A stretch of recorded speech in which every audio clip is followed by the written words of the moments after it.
पत्रकार और उसके परिवार पर हुआ जानलेवा हमला। सत्ताधारी नेता और पुलिस की साठगांठ का शक। सत्ता के रुबाब में नहीं हुआ मामला दर्ज। राज्य में कानून किस कदर लाचार हो चुका है ये किसी से छिपा नहीं है, पर मामला अब पत्रकारों तक पहुंच गया है। वजह साफ है, जो आम जनता के मुद्दों के सामने आए उसकी आवाज़ दबा दो, ताकि जनता में कड़ा संदेश जाए। दरअसल मामला बीते दिनों का है, जब वरिष्ठ पत्रकार अमित थापर और उनके परिवार पर हमला हुआ।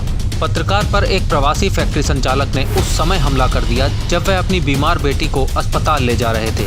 पत्रकार अमित थापर के घर से चंद कदमों की दूरी पर स्थित एक हौजरी फैक्ट्री के बाहर भारी तादाद में फैक्ट्री मजदूरों की साइकिल और मोटरसाइकिलें बेढंगे तरीके से खड़ी थी।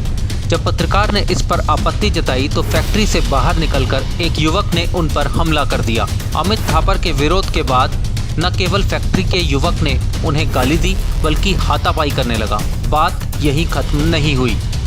वो युवक दोबारा फैक्ट्री गया और स्टील की रॉड उठाकर ले आया और अंधाधुंध कार पर रॉड से हमला करने लगा।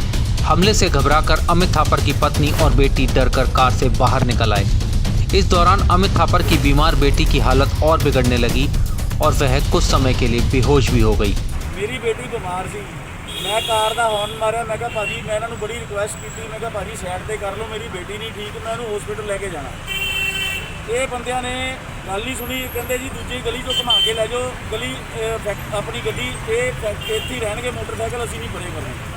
मैं कहा भाजी तुसीं नहीं करने, मैं उतर के साइड पर कर देना। जो मैं इन्होंने मोटरसाइकिल साइड पर करन लगा तो इन्होंने मेरे नाल पहला मैनू गाल कड्डी। मैं कहा गाल ना कड्डो, मैं थोनों कोई उच्ची नीवीं गल नहीं की। इन्होंने मेरे ते इकट्ठे होकर हमला करता। मेरी वाइफ तो मेरी बेटी कार दे विच बैठे सी, इन्होंने अंदरों दी लोहे दे स्टूल ते रॉड चक के मेरी कार दे उत्ते मारने शुरू करते, शीशे तोड़ते, सारी कार मेरी तहस नहस करके तोड़ती। अमित थापर पर हमले का पता चलते ही पत्रकार संगठनों से जुड़े लोग घटनास्थल पर एकत्र होने लगे, लेकिन वहां पहुंची पुलिस का रवैया हैरानी से भरा था। पुलिस आरोपियों को पकड़ने की बजाय उन्हें भगा रही थी और ये सब पत्रकारों के सामने हो रहा था। पत्रकारों के विरोध का पुलिस पर कोई असर नहीं हुआ।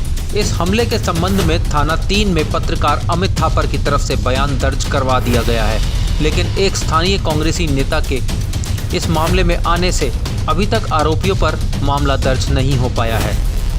थाना प्रभारी सतीश कुमार का कहना है कि अभी तक किसी के बयान दर्ज नहीं किए गए हैं, इसलिए मामला दर्ज नहीं हुआ है। पुलिस और नेताओं की साठगांठ से जब पत्रकार के खिलाफ हुए अपराध की सुनवाई नहीं हो रही है, तो आप अंदाज़ा लगा सकते हैं कि पुलिस वाले आम आदमी के साथ क्या व्यवहार करते होंगे।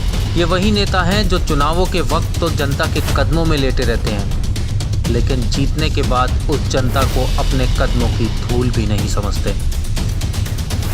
लुधियाना से रामकृष्ण अरोड़ा के साथ ब्यूरो रिपोर्ट, डिजिटल मीडिया।